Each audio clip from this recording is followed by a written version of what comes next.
right, so everyone, welcome back to the set theory seminar. Our speaker today is Joan Bagaria from University of Barcelona, and I'm very happy for this virtual format and being able to invite Joan often to speak. It's always a great pleasure. Go ahead, Joan. Okay, thank you very much. Thanks a lot for inviting me. Thanks to you and Gunther. It's a real pleasure to be here. Well, it's also nice to see all of you, of course. Okay, today I want to talk about some recent work we have done with Philip Lucke, who is a postdoc here in Barcelona, on something we call exact structural reflection. So let me start by reminding you about what we mean by structural reflection. Okay, so there's this general principle of structural reflection, which is something very simple. It says that for every definable in the language of set theory, and possibly with some parameters, class of structures of the same type, then there is some ordinal kappa, which typically will be a cardinal, that reflects the class of structures. And reflecting it means what you have here in the drawing. It means that if you pick any structure in your class, then you can find one of lower rank, of rank below kappa, that is elementary embeddable into it. Okay, of course, this is always true if the class is an elementary class. If C is the class of models of some theory, then modulo the theory, I mean, using the theory as a parameter, this class is very simply definable, sigma 0 definable, and this is just Lowenheim's calling. Okay. But when we go beyond that, when we look at classes that are definable in a more complicated way, then this turns out to be quite strong, as we will see in a second. Okay, so the proper way to express this principle is, of course, as a schema. And so you formulate it in the following way. So for each, say, for sigma n definable classes, you just consider the principle for these classes, and this can be formulated in first order. So just say the same, that for every sigma n definable class, maybe with parameters of structures of the same type, then there is some ordinal that reflects this class. And the same with the pi n, so same for pi r.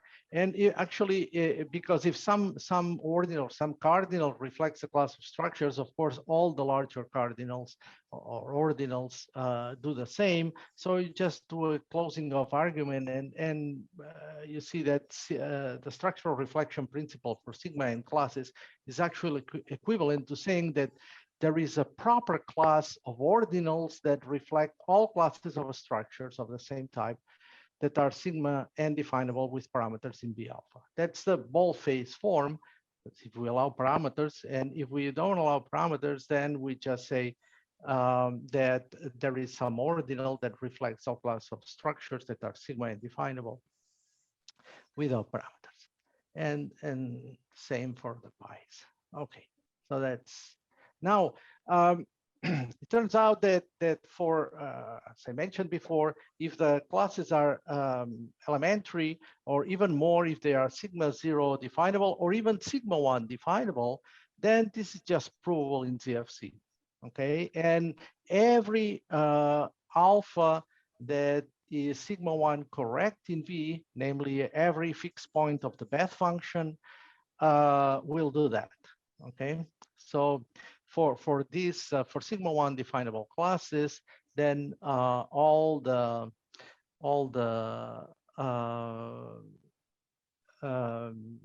those classes will be reflected at any cardinal that is sigma 1 correct. And the parameters here, I wrote it in boldface. The parameters here are the elements of the alpha, of course. So let me remark that the pi n structural reflection and sigma n plus 1 are equivalent. Okay, and the reason is very simple. It's because if you have a class that is, say, a class C, that is sigma n plus 1 definable, just consider the class of structures V alpha epsilon A, where alpha is sigma n correct. And A is an element of C that lives in V alpha, okay? So now this is a pi n definable class, and reflection for the class of such structures gives you the reflection for C. So this also shows that the really relevant classes of structures are the ones of this form, okay? The ones that have universe sum V alpha. All right. Okay, so here's the general result that we proved some years ago with Casacuberta, Adrian, and Rositsky. And this is also essentially in my paper on CN cardinals. Anyway, so it turns out that this SR in general, so SR for all definable classes of structures, is equivalent to Oppenka's principle, or more precisely, it's equivalent to the existence of what we call CN extendable cardinals. And let me just remind you quickly of what this is. So when we write CN here, we mean the class of cardinals that are sigma n correct in V, namely that class of kappa such that V kappa is sigma n elementary substructure of V. And a cardinal is CN extendable is just the usual definition of extendability, but we require that the image of the critical point is in CN. So kappa is CN extendable if for every lambda bigger than kappa, there is an elementary embedding from V lambda into some V mu with critical point kappa. J of kappa goes above lambda and J of kappa is in CN. And Oppenka's principle just says that it's the principle saying that for every proper class of structures of the same type, you can find two of them such that one is elementary embeddable into the other. Of course, all these statements 1 to 5 are schemata. So these are equivalent as schemata. Okay. So just to be clear. Yes. Yes. I don't hear you. Hello? Was there a question? I think Paul was the one asking. Are you still there? Microphone was playing. Can you hear me now? Can you hear me? Yes. Mm-hmm. Yes. Okay, sorry. Yes. I don't hear you now. So the sound is going on and off. Let's try that. Better? Yeah, now I hear you. Keeps going down. You're not clear. Hello? Hello. You're not clear. Yes. I give up. You're not.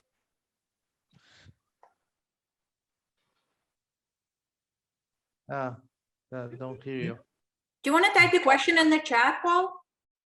Can you see it? Read it out if you want, John. Paul says just to check, you're not claiming these would be equivalent in class theory. Well, if you formulate everything in NPG or some class theory, yes, they will. Yes. Mm-hmm. Yeah, but in ZFC, this is a schema, and actually you get for the 1 to 4, well, 1 to 3, let's say we get level by level equivalence. Okay. Okay, so let's be okay. There was up to that point, there was just a reminder of what we mean by structural reflection. So okay, so in the here you see that the principle of structural reflection as formulated is just equivalent to Oppenka's principle. So we cannot go beyond that. I mean, I have posted the preprint on Archive a few weeks ago, a couple of weeks ago, in which is a compilation. It's a survey many results that show that different forms of structural reflection are equivalent to many of the well-known large cardinals. So the idea is that many, if not most, or if not all large cardinal principles that we usually are interested in can be rephrased or reformulated in terms of structural reflection of some form of it, okay? But they all fall below Vopenka's principle, okay? So up to now, or up to recently, we didn't have any natural forms of structural reflection that would give large cardinals going beyond Vopenka's principle. So that was the motivation of our work with Philip, and that's what I will tell you about today. So, okay, so we also have an archive preprint posted, so you may want to look at it if you are interested. Okay, so what is the idea? The idea is to look at what we call exact structural reflection. What is this? Okay, so what is exact structural reflection? Okay, this is something a bit different. It just says it's similar to what we had before, but now we have two cardinals, kappa and lambda. And again, we have some class of structure C. And now we are saying that for every A in C exactly of rank lambda, there is also a structure in the same class exactly of rank kappa in an elementary embed. Okay. All right. So so we want this kind of exactness, right? Again, I mean, we need to formulate this properly for classes of structures. For say, for a definable class, I write here gamma. Gamma can be sigma n or pi n, ball phase, light phase, whatever. Now, in contrast with what happened with structural reflection, this exact form is quite strong because remember, for structural reflection, sigma 1 for sigma 1 definable classes is just provable in ZFC. Whereas here, even for sigma 0 definable, we already get that A sharp exists for every real. So this is much stronger. Okay. By the way, let me say that if we look at classes of structures that are closed under isomorphic copies, okay, then we get a similar situation as before. So for classes of structures that are closed under isomorphic copies, sigma 1 exact structural reflection is provable in ZFC as before. But if we don't have this closure under isomorphism, then the principle becomes much stronger.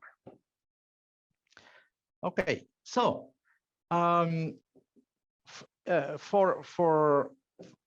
in the case that just stating what I hinted at, that if we look only at classes of structures closed under isomorphic images, then we are still we are having essentially just the previous structural reflection principle, and because it turns out to be equivalent to Vopenka's principle as well. Okay. Now, so let's look at the exact structural reflection for class of structures, arbitrary, not necessarily closed under isomorphic images. And here we have a lot of strength, as we will see immediately. What are the large cardinal notions associated to these principles? Well, this is what we call exact cardinals.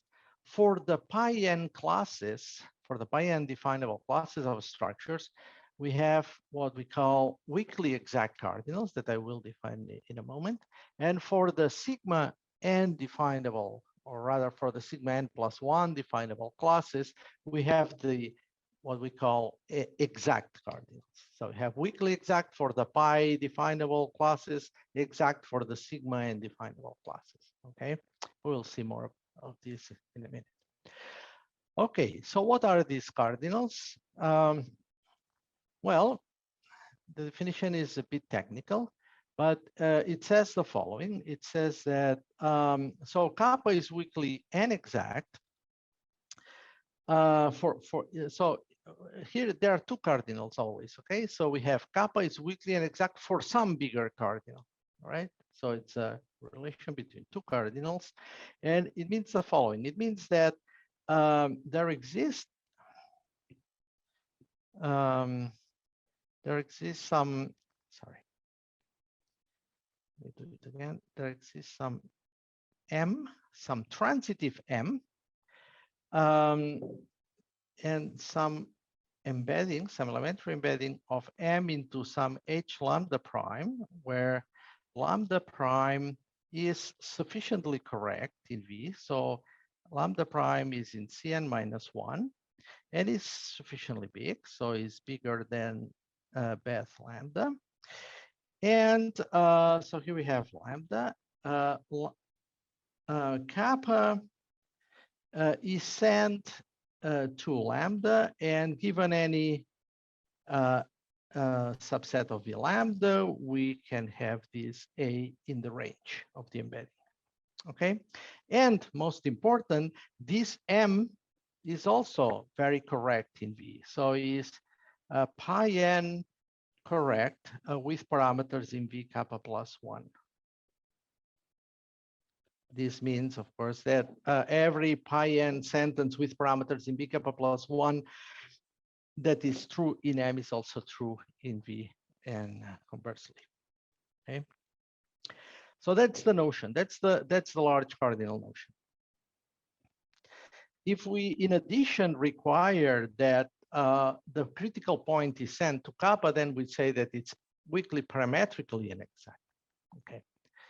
Now, and this shows that this is the large cardinal corresponding to this to the notion of exact structural reflection for the pi n definable classes. So if we look at the least cardinal for which pi n ESR holds with parameters in V kappa, and it holds means it holds for some lambda, then this is exactly the least cardinal that is weakly and exact for some lambda, and also the least that is weakly parametrically and exact. So for the least such cardinal, the least weakly and exact is always weakly parametrically and exact, meaning that the critical point is sent to kappa.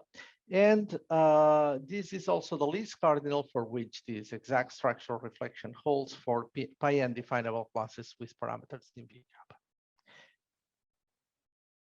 Now, as I mentioned before, in the case of exact structural reflection, we don't have the equivalence we had for the structure, for the usual structural reflection. Namely, here,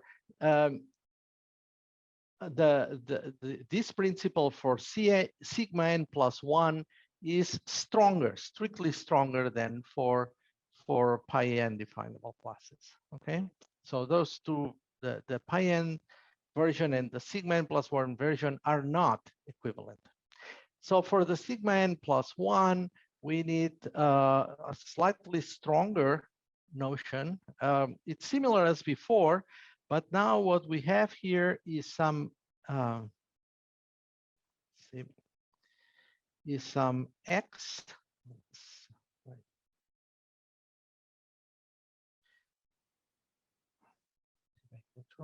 No, we have some x that need not be transitive, okay, and we have some h as before, h lambda prime. Now lambda prime has to be more correct than before, has to be in Cn plus 1. Lambda prime just bigger than lambda, and x is x has to be an elementary, a full elementary substructure of h lambda prime. Okay. All right. Sorry, of h kappa prime. My drawing is not quite right here. Okay. Right. And I mean, okay, in kappa, just kappa prime in Cn. So, okay, so now we don't, the only difference between this and before is that before we had this very correct transitive M. Now we don't have this transitive model, but we have something that is possibly bigger, right? And it's just a full elementary substructure of some H kappa prime, where kappa prime is sigma n correct. Okay, the rest is exactly the same. So here we have kappa, here we have lambda. So kappa goes to lambda, and given any a in v lambda, we can put it in the range. Okay, so it's the same as before. The idea, but now we replace this M, this transitive M, which was sufficiently correct, with some elementary substructure of some H kappa plus with kappa prime, with kappa prime being sigma n correct. The rest is the same.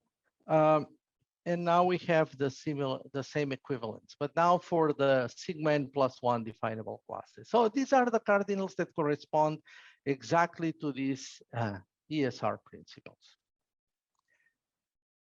Now, the point here, and what makes these principles interesting for us, is that these are can be very strong, and they go beyond Bopenka's principle. These principles imply the existence of almost huge cardinals. Recall that kappa is almost huge if there is an elementary embedding from V into some transitive M with critical point kappa, and M is closed under sequences of length less than J of kappa. Okay. When this embedding exists, then we say that kappa is almost huge with target lambda, where lambda is the image of the critical point. So that's what we call the target.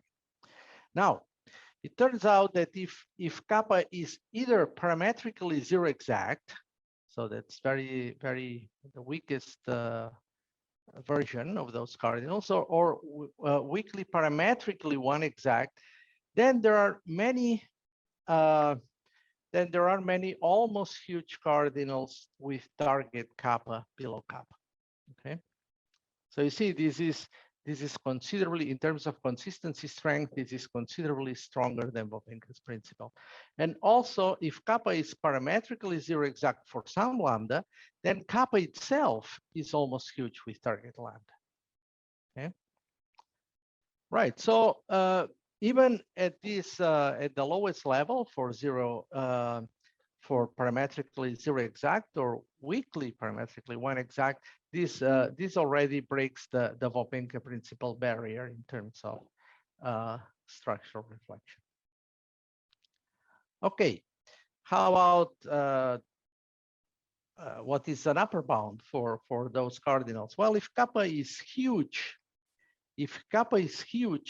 with target lambda, then it is weakly parametrically one exact for lambda.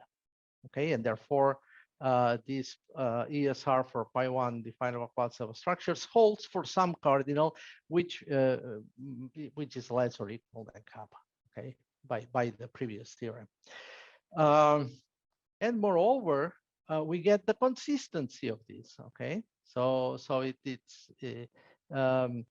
this principle holds in V lambda. Okay.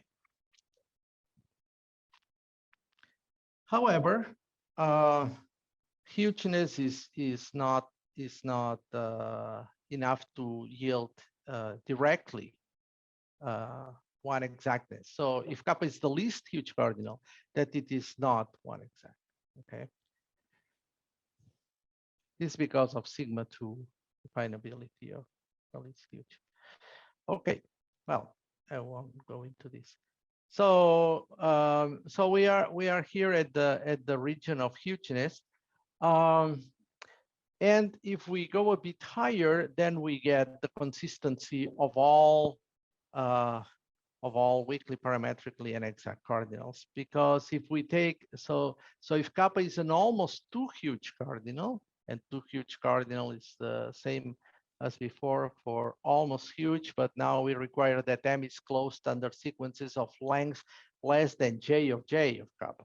Okay, then we get the consistency of the existence.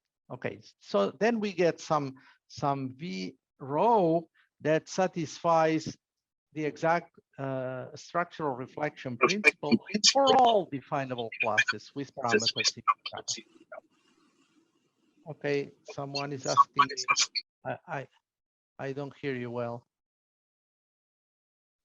Sorry, there was just somebody whose mic was not turned off. I just turned it off for them. So yeah, sorry for the interruption. Okay, I see there are many. Yeah, we had a discussion via chat. Yeah, I think it's clear now, though. I think we have clarified the issue, though, so or the question.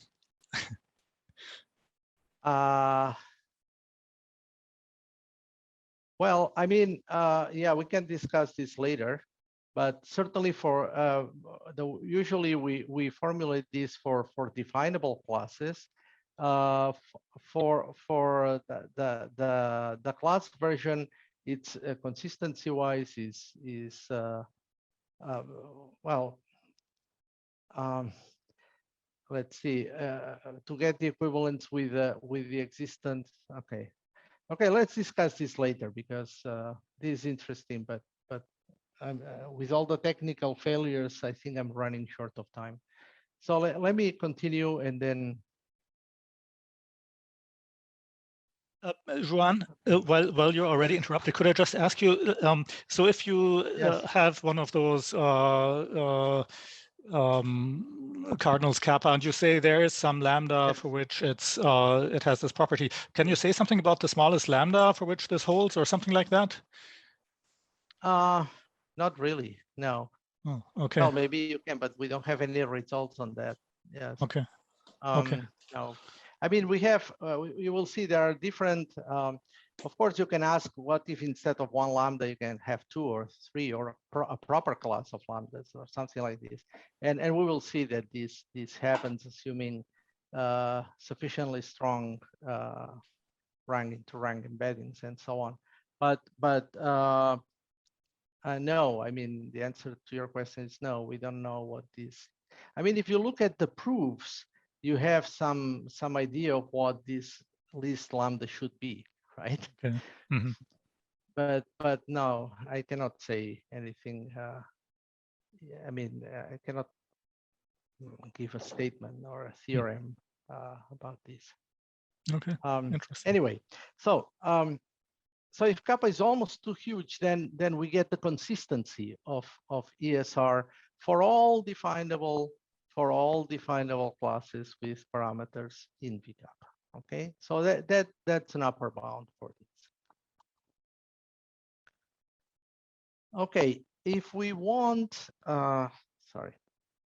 if we want a proper class of lambdas for which it holds, then we can get this from an I3 cardinal. Okay, so remember an I3 cardinal is the critical point of a non-trivial elementary embedding from some V delta into itself, where delta is a limit ordinal. And so if we have such a cardinal, then in V delta, then all the cardinals in the critical sequence, so kappa, J of kappa, J of kappa, and so on, these are all parametrically inexact for the remaining cardinals in the critical sequence. Okay. Okay, so this solves. So in V delta, we have this principle holding, the ESR principle holding for all definable classes with parameters in V kappa, and this is true for a proper class of lambdas. Okay. Okay, so you see now these are upper bounds for this ESR principle. Now, if we want to go beyond that, and we can, we need to consider a slightly more complicated form of exact structural reflection. And this is what we call sequential, the sequential form. So here we are looking at, well, By the way, this is inspired by Chang's conjecture, and this is reminiscent. It's not the same, but it's similar, or it has some analogies with Chang's conjecture, and especially the sequential forms of Chang's conjecture that were studied by many people. There's especially Matt Foreman in his article in the handbook. He has many results about these sequential forms of Chang's conjecture. So this is related to that, but it's different. Okay, so what is the sequential ESR? So we have here we look at so eta is any natural number, or it can be omega. And there's an important, as you will see, this is an important distinction between the finite case and the omega case. Okay. So suppose we have a first order language with unary predicate symbols. Have eta many of them, and we have a sequence of cardinals, an eta sequence of cardinals. Then we say that the structure has type this sequence of cardinals with respect to this language. If the universe has rank mu is the supremum of the sequence, and the rank of each one of the predicates in the structure is precisely mu sub I. So we are looking at ranks here, okay? So it's essentially the same as before, right? So it's now we have say we have, I don't know, if we have say 4 cardinals. So and then we have so if we have a structure of it, we look at structure of with three such predicates. Then if we have a structure A here, then we have one of this type and an elementary embedding, say B, which has this type, and we have an elementary embedding of V into A. Okay, so it's essentially the same as before, but now we look not just the structure, but also at the ranks of the corresponding predicates. Okay.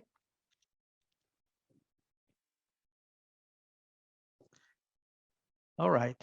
Now, for this sequential form, we also have the large cardinals that correspond to these are similarly as before. So we can just define the sequential forms of the cardinals, the weakly n-exact and the n-exact with the parametrical forms as well.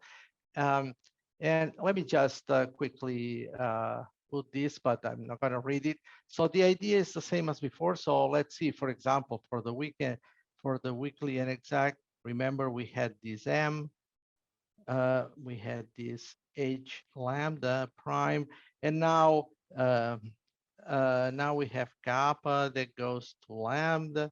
Before we had kappa that goes to lambda. Okay, now we have something more complicated. Now we have this sequence of cardinals. So let's see. Now we have this sequence of cardinals. Yes. And now we want that this goes to this, that this goes to this, and so on, right? Okay, so that's the only difference. The rest is the same. So we have the embedding has to send the cardinals in the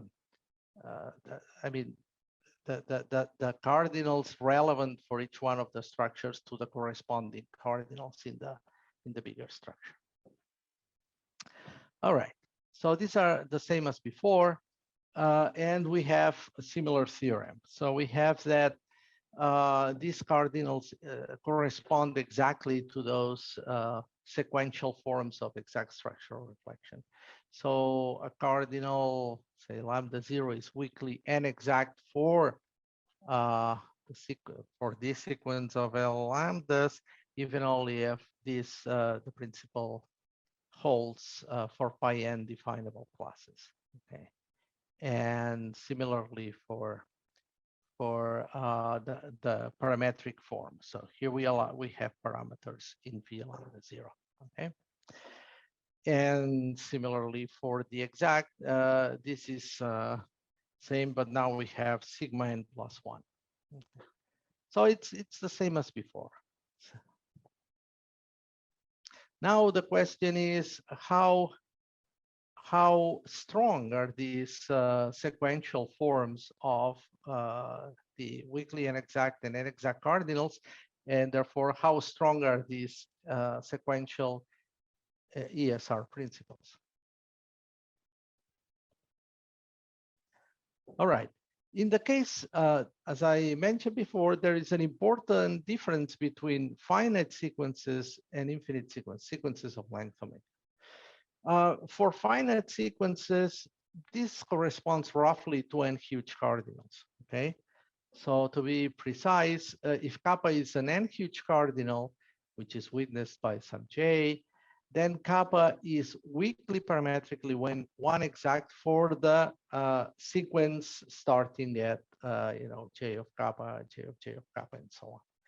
And so by the previous theorem, this implies the ESR principle for pi n definable classes with parameters in p kappa. Okay, so and we have kind of converse, because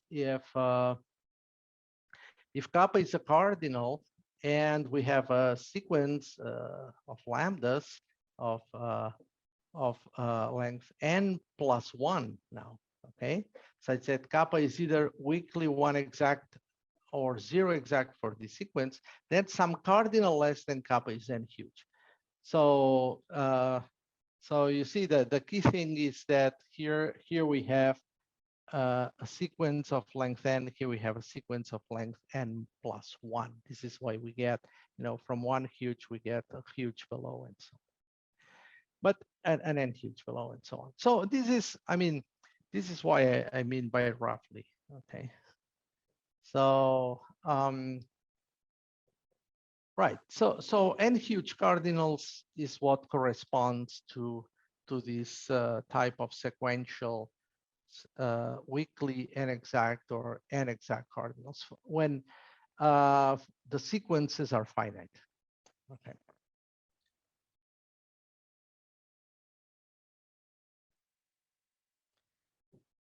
All right. So in the case of infinite sequences, the strength is much bigger. They are much stronger. Let's see.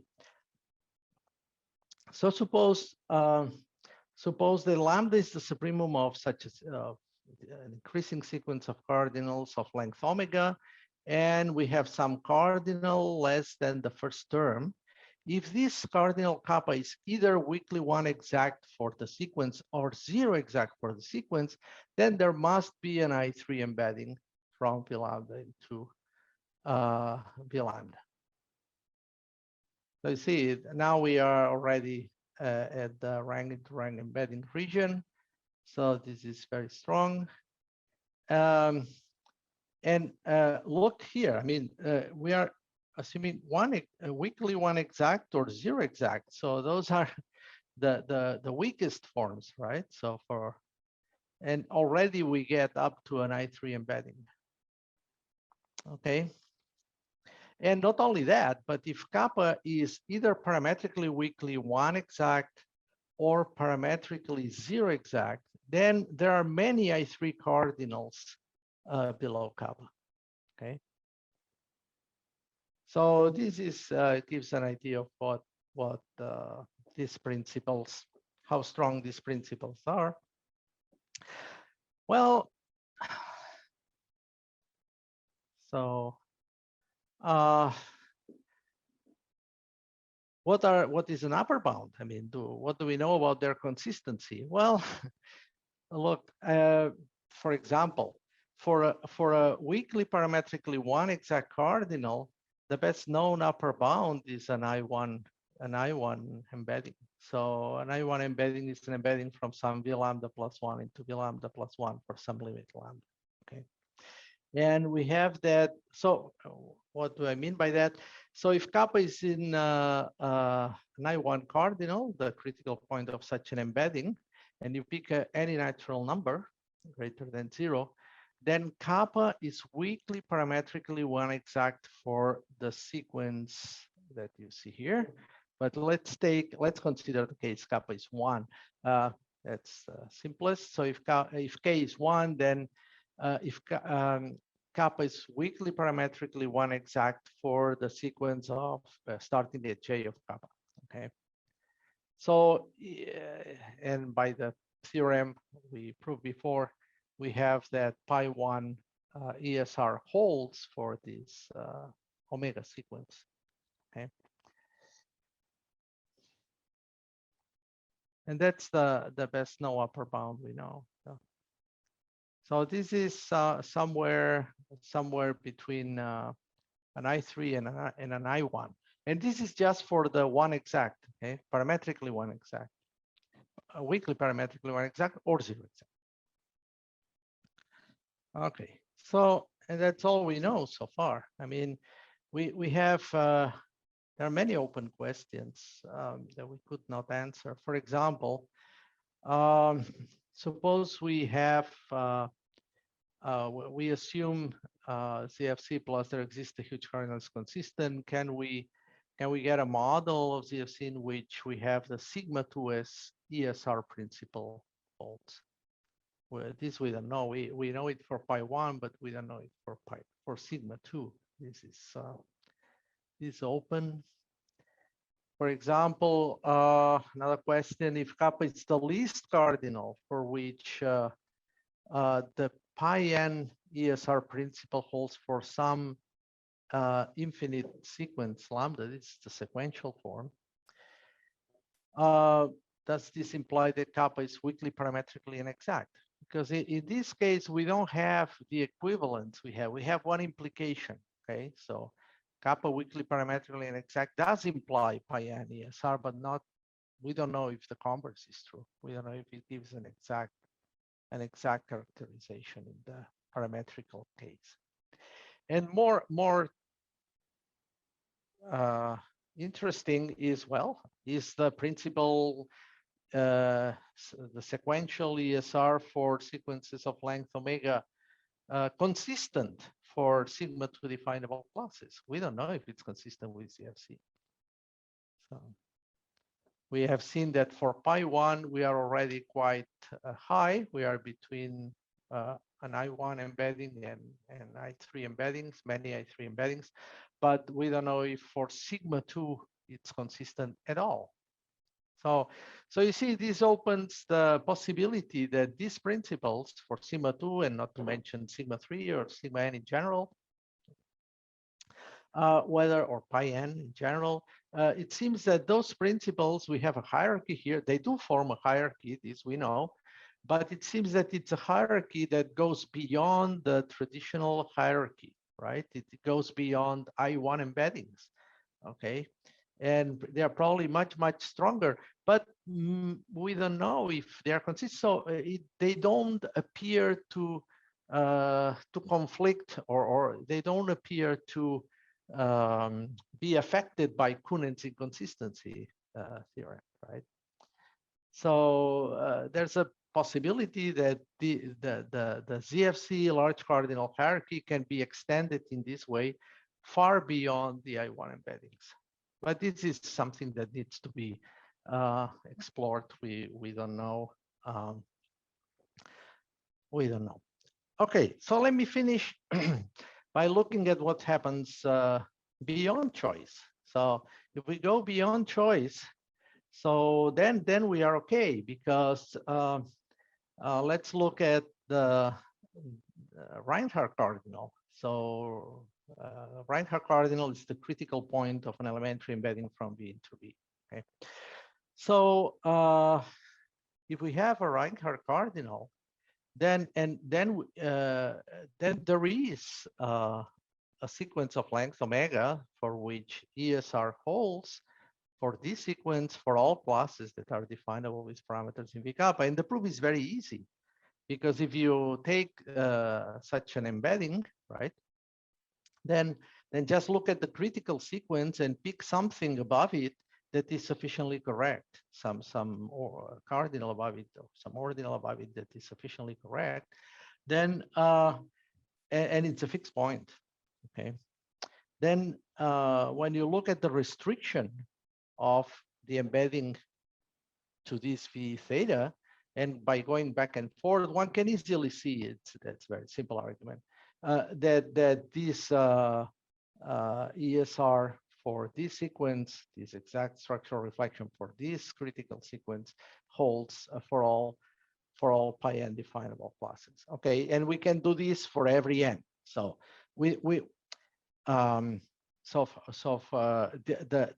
the critical sequence actually witnesses that the Reinhardt cardinal satisfies this ESR principle for the critical sequence for all definable classes.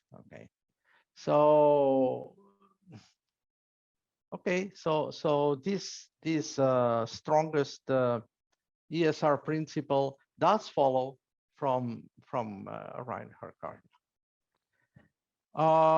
In the case of stronger large cardinals beyond choice, we also have a similar result, but not as nice. For example, let's look at the Berkeley cardinal. So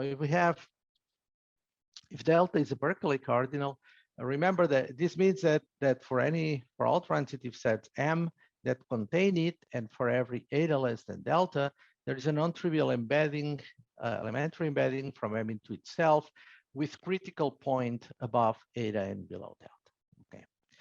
Now we know that consistency-wise, these are stronger than a Reinhardt. So if there is a Berkeley cardinal, then at some alpha, for some alpha below V alpha satisfies there's a Reinhardt. So this in principle is quite well, really much stronger large cardinal than a Reinhardt. Of course, we don't know if all these cardinals are consistent, but anyway, assuming they are, then we can also show that also quite easily, and maybe not as easy as before, but almost as easily as before, that if delta is a Berkeley cardinal, then for every natural number greater than 0 and every eta less than delta, there is a sequence. Okay, again, this will be some critical sequence of cardinals less than delta with eta less than lambda 0. So it means that this sequence is as high as we want below delta. And this sequence witnesses this exact structural reflection for all pi n definable classes. Now here, this is this is not as nice as what you get from a Reinhardt, but because this sequence may not be the same for all n. So for different n's, we need to use perhaps a different sequence.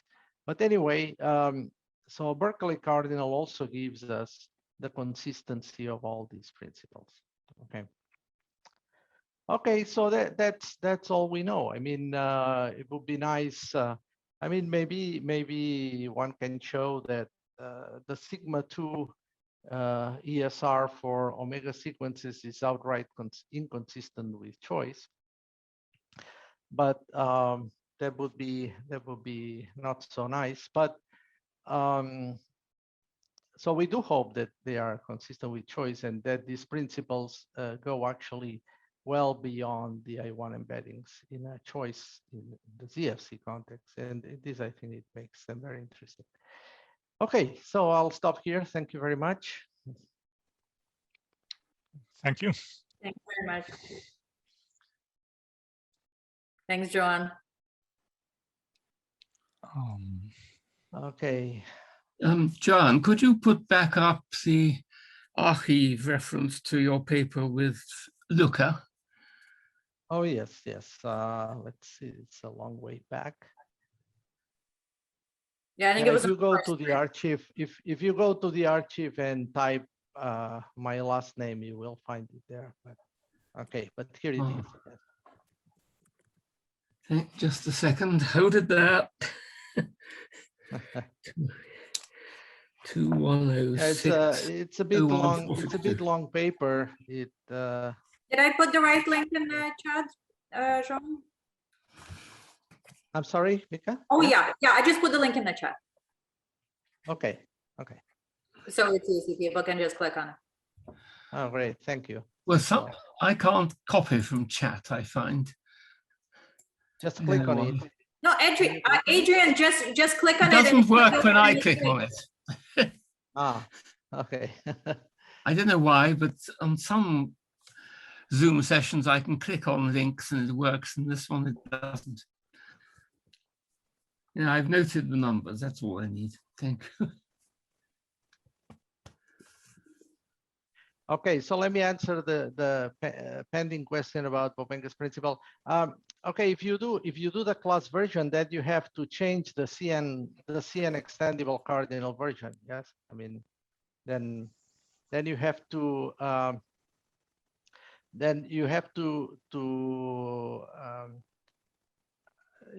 formulate it in terms of reflection, not for all sigma. So for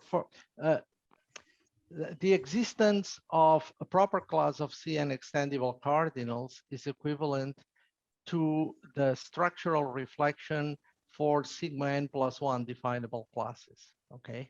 Now, if you formulate this in terms of not just for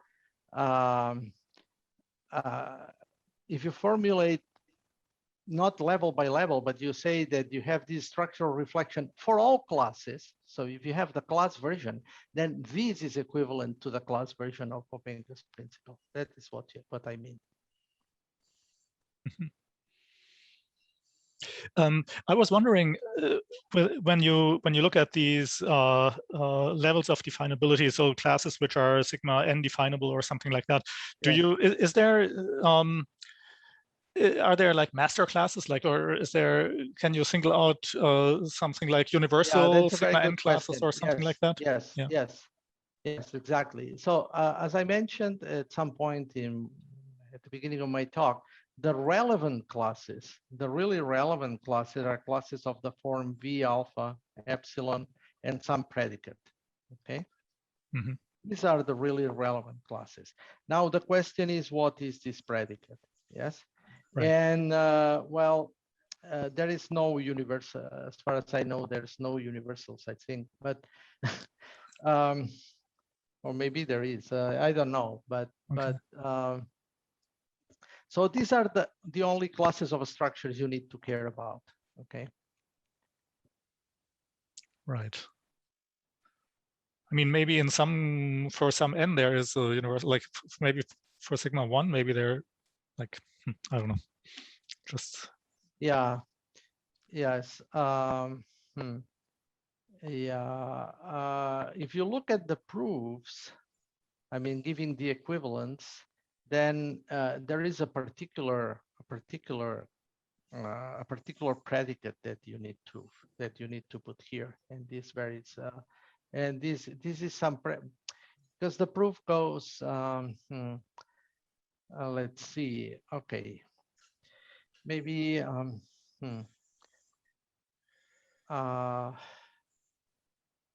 Yeah, I don't know. I mean, I mean, if you look at the proof of the equivalence, there is one particular predicate that goes here that has to do. I mean, the proof is by contradiction, and you get some failure of the existence of the corresponding CN extendable and so on.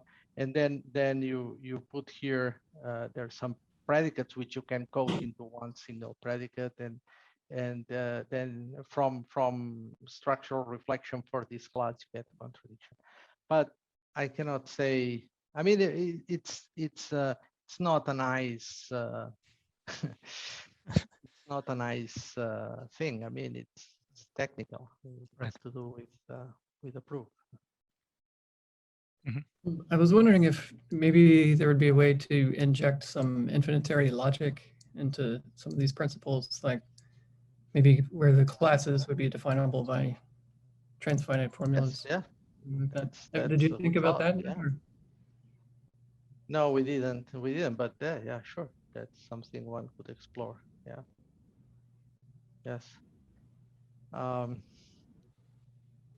I mean, there's a lot of things to be investigated here. I mean, especially in the sequential case that we have so many questions, and and also this connection with these sequential forms of chunks conjecture studied by Foreman and other people, that this is very much related to, as you know, to the partition calculus, related to the Johnson algebras, and there are many questions there that have been open for decades, and I don't know, this I wonder if some of these might help, or might contribute something to these well-known problems. But this is something that it's completely we have just started looking at this, so there's surely a lot more work to be done there. There's a question from Elliot in the chat. Can you see the chat? Okay, let me look at it. Yes, now I can see Elliot. Yes.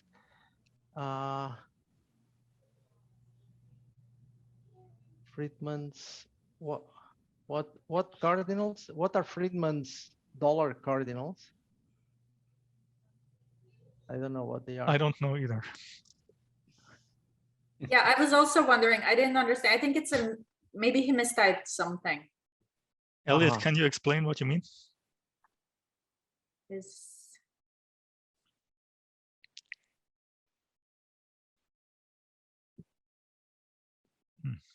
Elliot is still muted, isn't he? Yeah, it's for some, maybe he can't talk or something, because he's still there. Elliot is still there. I checked. Oh, here we go. Okay. Oh, okay. I'd never heard of that. I don't know. Yeah, I haven't seen this. Okay. Okay, thanks. Thanks for the link. I see. Oh, that Friedman. I see. Oh, that's I also Harvey. had the I wrong see. Friedman. Yes. Okay. Oh, that's interesting. I'll have to look at this. I don't know. So what is the definition of the surname?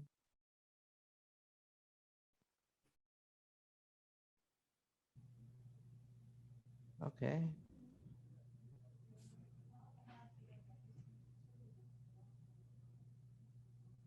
Oh, this is about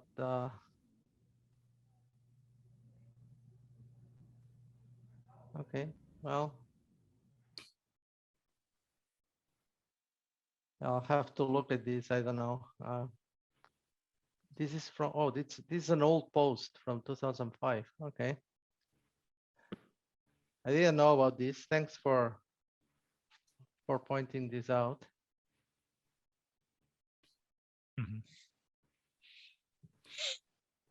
Okay. Okay.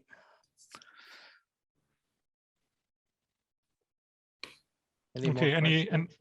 Exactly, that was what I was going to ask. Any more questions, anybody? Well, I can try a question. How would the great Catalonian logician Ramon Llull, 2 L's, U, 2 L's, look on this work today?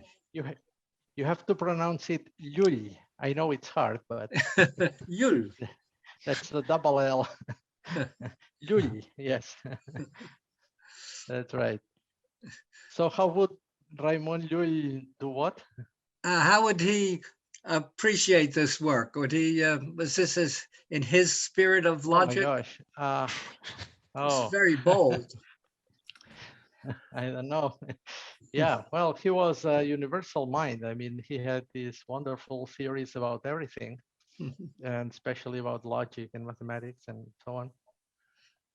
I don't know. I mean, I would like to think that if he would be living today, he would be very interested in large cardinals. I'm sure. Well, he was like all great philosophers. I suppose he was interested in truth, and mathematics is the theory of truth, and large cardinals are about the boundaries of truth. So anyway, that's how I see it.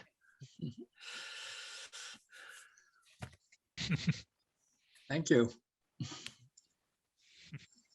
I like that statement very much, Jean. I need Yeah. to write it down. That's very good. Yeah. Oh, Very nice. At my age, I can allow myself to be bold. Well, Yeah, I like it very much. I think Lul had the first automatic proof checker, didn't he? Yes, yes. That's right. Yes, exactly. He had those circles and cranks that you just turn them around, and they were computing like theological virtues and all sorts of things. Yeah. Everything was mechanical and computable. Yeah. He influenced Leibniz big way. Oh yeah, very much. Yes. Yeah. Mhm. Okay. Any more questions?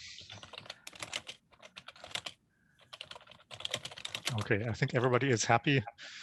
I'm gonna stop recording. I should say that I'm very sorry about all these technical issues. We tried them really over and over for several times, and it worked fine. And then I don't know what happened. Anyway, I'm sorry about that. I hope it wasn't too disrupting. No problem. not at all. Stuff like that happens all the time. So, yeah, thanks a lot for the talk. Yeah, thanks very Okay. much, Jean. That Thanks, was John. super interesting. Thank you all for your attention. Thanks a lot. Thanks.